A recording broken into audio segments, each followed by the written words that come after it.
Hello everyone. I'm making this video because I've been trying to research this ongoing Canada-US trade war. This video specifically is on the dairy sector. In the information I discovered, I have not seen discussed elsewhere. Spoilers, tariffs are not the real issue here, at least in my opinion. And full disclosure, I am Canadian. So we have all heard Trump claim that Canada charges 200+% on US dairy exports to Canada. And the other side will claim that the 200% is only charged when a certain quota is reached. The US doesn't hit this quota, meaning that tariffs are not applied to most US dairy exports. And this is about as deep as it gets in the media, but it's really just the tip. I'm going to play a conversation I had with ChatGPT, which I used for my research. I'll see you on the other side. Okay, I'd like to discuss the US-Canada trade war that is ongoing, specifically dairy and tariffs. I've heard Trump claim that Canada charges 200+% on US dairy exports. Is this true? Trump's claim that Canada charges 200% tariffs on U.S. dairy exports isn't entirely accurate. Canada does have high tariffs, but these only apply once export quotas are exceeded. The tariffs are around 200% for excess imports, but most U.S. dairy exports don't hit those limits, so the high tariffs aren't usually applied. Okay, I have heard that as well.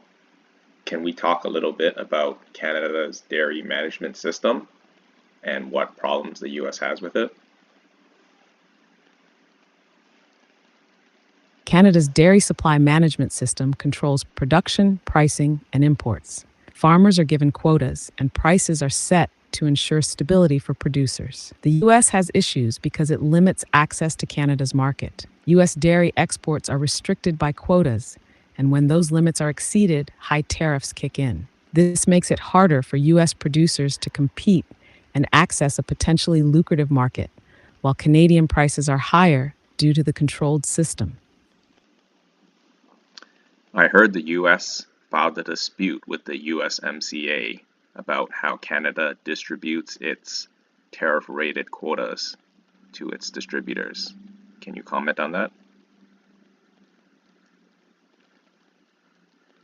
Yes, the U.S. filed a dispute under the USMCA over how Canada allocates its tariff rate quotas, TRQs, for dairy products. The U.S. argues that Canada's distribution method unfairly favors domestic producers and restricts U.S. access to the Canadian market. Canada has been criticized for giving preference to certain distributors, making it difficult for U.S. dairy exporters to fully access the quotas. The U.S. wants a more transparent and equitable system that would allow their producers more opportunities to sell into Canada without facing unfair barriers. Okay, can you talk a little bit more about how the TRQs are distributed?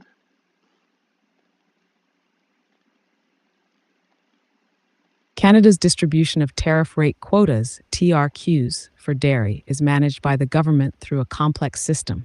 TRQs allow a certain amount of dairy to enter Canada at a low tariff rate, but once that limit is reached, higher tariffs apply. The problem is how Canada allocates these quotas. Typically, the Canadian government gives the bulk of the TRQs to domestic importers and producers through a system known as first come, first served, or through historical importers.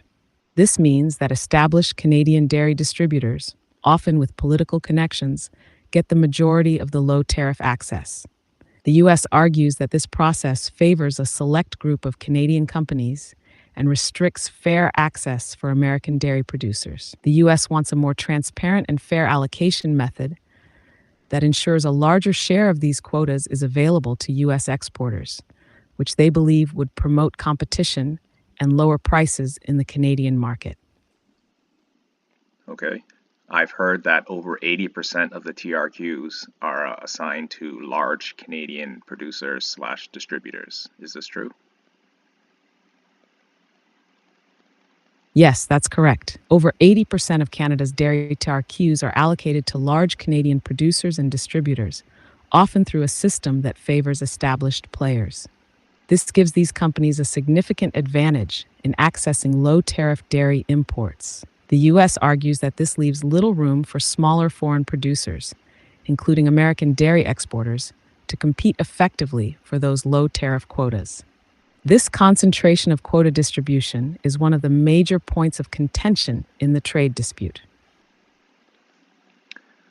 Okay, so if 80% of the quotas are assigned to a few large companies, if those large companies simply choose not to import any American dairy and sell only Canadian dairy, then it is effectively barricading the US from participating in the market. Exactly. If those large Canadian companies, which control the bulk of the TRQs, decide not to import American dairy or choose to sell only domestic products, it limits U.S. dairy exporters' access to the Canadian market. Since the TRQs allow only a set volume of dairy to enter at low tariffs, and these companies control most of that access, the U.S. faces significant barriers. Even though the quotas exist for U.S. exports, these companies' decisions effectively block U.S. producers from tapping into those opportunities. I was going to give an example here. If I own a grocery store and I want to sell a specific American dairy product, I cannot simply order that from an American dairy supplier. I have to find a distributor who is willing to order that product and sell it to me. Is that correct? Yes, that's correct. Under Canada's system, if you're a grocery store owner, you can't just order directly from an American dairy supplier. You would need to go through a licensed distributor who has access to the tariff rate quotas. These distributors are the ones with the rights to import dairy at the lower tariff rates, and they control how much of that product is brought into the country. If those distributors are not interested in importing the specific American product you're looking for, it can be very difficult to get access to it. Okay, can you comment on the necessity of the supply management system? I heard that if we removed the supply management system, that US farmers who are subsidized by the US government would simply flood the Canadian market with lower cost dairy and run the Canadian farmers out of business. Is this true? Yes, that's a common argument for the necessity of the supply management system. Without it, U.S. dairy farmers, who are often subsidized by the U.S. government, could sell their products at much lower prices due to these subsidies. This would likely flood the Canadian market with cheaper dairy, making it difficult for Canadian farmers to compete.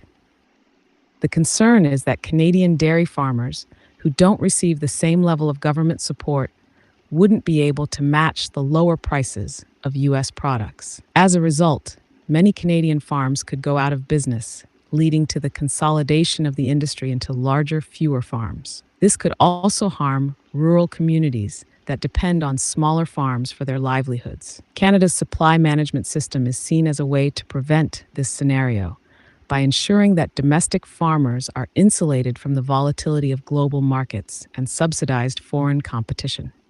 Without it, the argument is that the Canadian dairy market could become dominated by foreign imports, undermining local production and causing long-term harm to the domestic industry. Okay, and there we have it. That conversation only covered a small part of the issue, but it was one that I thought was important. I tried to keep the video as short as possible, and I hope I did not come across as biased against Canada. But in order to get ChatGPT to hit on some major points, I had to ask some leading questions. The major reveal for me was that 80% of TRQs are assigned to big Canadian dairy companies. I forgot to emphasize this in my conversation, but big Canadian dairy is actually disincentivized to import US dairy because it would compete directly with its own products. Retailers also do not receive any TRQs, and thus cannot freely order US dairy Their only options are what a few big distributors allow. So the true demand for US dairy is unknown. From Canada's point of view, we do need the supply management system because American farmers are supported by large subsidies, and there's no way Canadian farmers would be able to compete. Okay, that concludes my findings. Of course, this is just a small piece of the puzzle that I discovered. Please do your own research and comment below what you think, and if I got anything wrong. Thank you.